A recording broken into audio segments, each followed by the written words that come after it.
Hello friends, आज की video में हम बात करने वाले हैं ऐसी इनकम की, income which are not treated as family income. कि ऐसी इनकम जो कि परिवार की आय नहीं मानी जाती, यानी कि उसकी जो पर्सनल इनकम होगी ना, वही वही ऐसी इनकम होगी जो परिवार की इनकम नहीं मानी जाएगी। चलो एक के पॉइंट समझते हैं। पहला पॉइंट है, अगर मानो कि मैं HUF की मेंबर हूँ और मैंने अपने पर्सनल एफर्ट से, अपने व्यक्तिगत प्रयत्नों से कोई इनकम रिसीव करी, ठीक है। तो उससे मैंने कोई क्या कर ली, एक अपनी प्रॉपर्टी खरीद ली, अलग से मैंने कोई अपनी संपत्ति खरीद ली, एसेट खरीद ली, ठीक है। तो उस पर जो मेरे को इनकम होगी वो मेरी पर्सनल इनकम होगी, ना कि मेरी फैमिली इनकम, और मैं उस पर टैक्स भी इंडिविजुअल के रूप में दूंगी, ठीक है। सेकंड पॉइंट, कोई पिता है, पिता की सेल्फ एक्वायर्ड प्रॉपर्टी है, ठीक है। उसकी खुद की प्रॉपर्टी है, खुद के प्रयोजनों से, खुद की मेहनत से उसने खरीदी है वो, और उसकी तो ऐसी इनकम, उससे कोई इनकम हो रही है उसको, तो ऐसी इनकम पर भी वो क्या देगा, इंडिविजुअल टैक्स देगा, और वो उसकी पर्सनल इनकम मान जाएगी, तभी तो इंडिविजुअली टैक्स देगा। अब मान लो इस प्रॉपर्टी को वो क्या कर देता है, अपने मेजर पुत्र को दे देता है, माइनर को नहीं, मेजर को दे देता है, ठीक है, एज अ गिफ्ट देता है।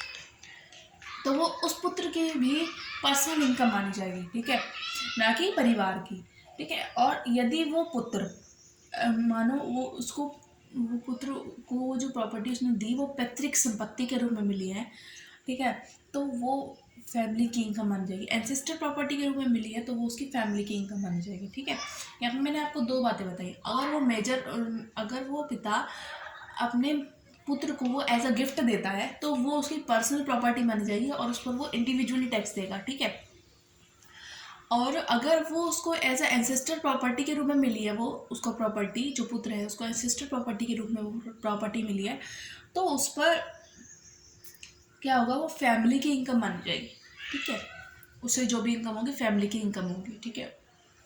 अच्छा, अब बात करते हैं थर्ड पॉइंट की, कि एक पत्नी थी जिसके पति की डेथ हो गई, ठीक है, तो जो भी पति की प्रॉपर्टी थी वो सारी पत्नी की मानी जाएगी, ना कि HUF की, ठीक है। वो उसकी सोल ओनर मानी जाएगी और उस पर वो इंडिविजुअली टैक्स देगी, ठीक है। उससे जो भी उसको इनकम रिसीव होगी उस पर वो इंडिविजुअली टैक्स देगी। अब करते हैं फोर्थ पॉइंट की बात।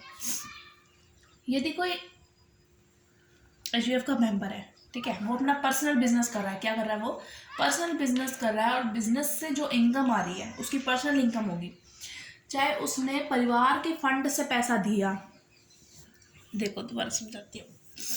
जैसे HUF का एक मेंबर है A, ठीक है, ABC हमारी HUF है, उसका मेंबर है A। तो वो क्या करता है, कहता है कि अपने कर्ता से कहता है कि मुझे अपना पर्सनल बिजनेस करना है, ठीक है।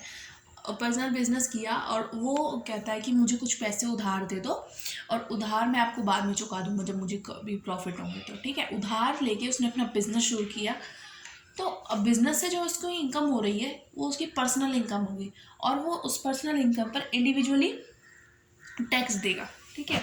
समझ आई ये वाली बात, क्लियर। अच्छा, अब फिफ्थ पॉइंट की बात करते हैं। साइड बाय साइड बुक खोलिएगा तभी समझ आएंगे आपको ये पॉइंट्स, ठीक है।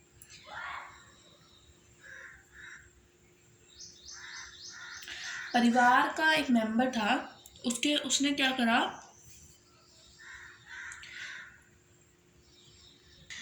परिवार का कोई मेंबर है और वो किसी पार्टनरशिप है, फर्म में उसकी पार्टनरशिप है, और उससे जो भी उसको इनकम मिल रही है तो वो फैमिली की इनकम नहीं मानी जाएगी, वो उसकी पर्सनल इनकम मानी जाएगी,